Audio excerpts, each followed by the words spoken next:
অনেকেই বলছেন তিনি গরু ব্যবসায়ের মাফিয়া। বাজারে মাংসের দাম নির্ধারণে তার ভূমিকা রয়েছে।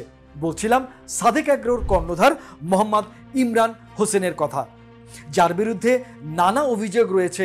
এর মধ্যে রয়েছে তিনি অবৈধভাবে ভুয়া কাগজপত্র দেখিয়ে বিদেশ থেকে নিষিদ্ধ ঘোষিত ব্রাহ্মা গরু সহ নানা প্রজাতির গরু আমদানি করা।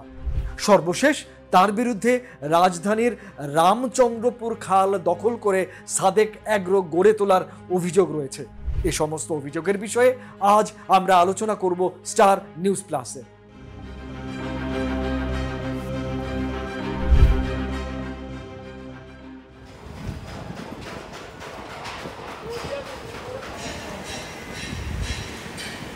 সাদেক এগ্রো বিভিন্ন সময় অবৈধভাবে আমদানি নিষিদ্ধ ব্রাহ্মা গরু দেশে নিয়ে আসে এবং নিজের গরুর ফার্মে উচ্চ মূল্যে বিক্রি করে চুটিয়ে বিপুল ব্যবসা করছেন তিনি।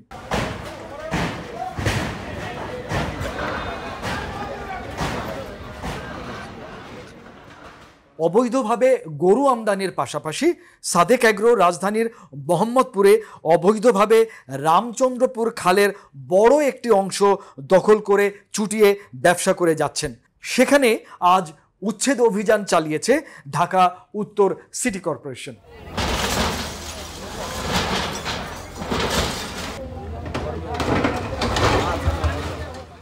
আজ ঢাকা উত্তর সিটি কর্পোরেশন দুপুর 12:30 থেকে প্রায় 4 ঘন্টার উচ্ছেদ অভিযান চালিয়ে খাল দখল করে গড়ে তোলা সাদেক এগ্রোর 2টি ইউনিট থেকে প্রায় 2 বিঘা খালের জমি উদ্ধার করেছে। এনবিআরের কর্মকর্তা মতিউর রহমানের ছেলের এবারের কোরবানিতে ছাগল কাণ্ডকে কেন্দ্র করে আবার আলোচনায় আসে সাদেক এগ্রো। অভিযোগ রয়েছে 1 লাখ টাকার ওই ছাগল বিক্রি করা হয়েছে 18 লাখ টাকায়। 2007 সালে গড়ে ওঠা সাদেক এগ্রো একাধিকবার অবৈধ উপায়ে নিষিদ্ধ ঘোষিত বিদেশি গরু, বিশেষত ব্রাহ্মা জাতের গরু আমদানি করেছে। এরকম একটা ঘটনা 2021 সালে দ্য ডেইলি স্টারের অনুসন্ধানে ধরা পড়ে। সে সময় আমেরিকা থেকে নিষিদ্ধ ঘোষিত 18টি ব্রাহ্মা গরু আমেরিকা থেকে আমদানি করে সাদেক এগ্রো।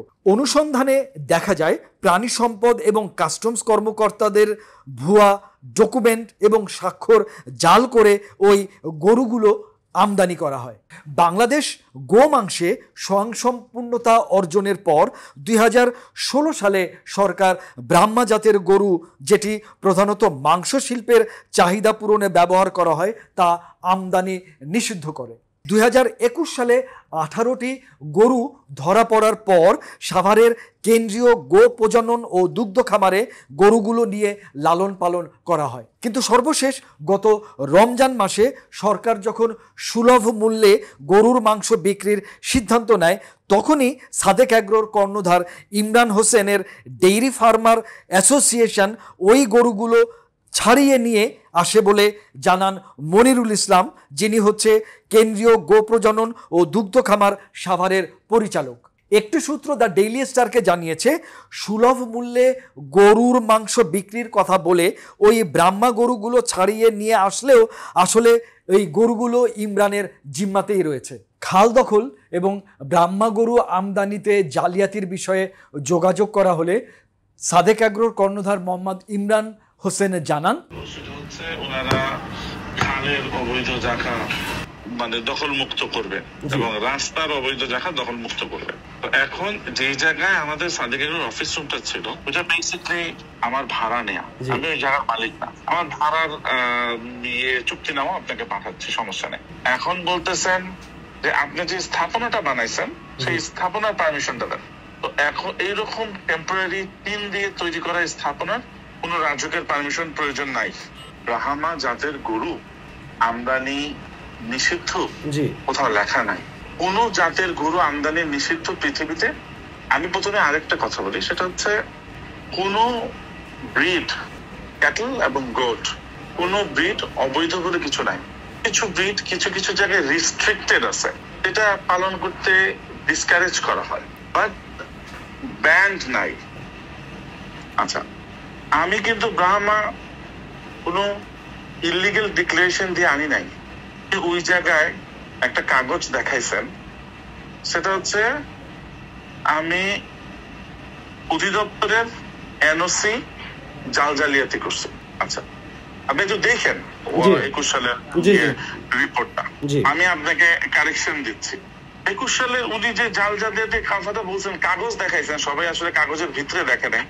আমি গত কয়েকদিন আগে মাত্র কাগজটার স্ক্রিনশট নিয়ে ভিতরে ঘেটে দেখলাম, ওই কাগজটা কিন্তু সাদিক এগ্রোর নামে না ভাই, ওই কাগজটা কিন্তু ইয়াসিন এগ্রোর নামে এবং 24টা গরুর জন্য। আর আমাদের যে গরুগুলো আসছিল সেটা 18টা গরু সাদিক এগ্রোর নামে। এখন দেখার বিষয়, অবৈধ জাতের গরু আমদানি, উচ্চ মূল্যে গরু বিক্রি এবং সরকারের জমি দখল করে যে ফার্ম তৈরি করেছেন, এগুলো নিয়ে সরকার কতদূর যেতে পারে।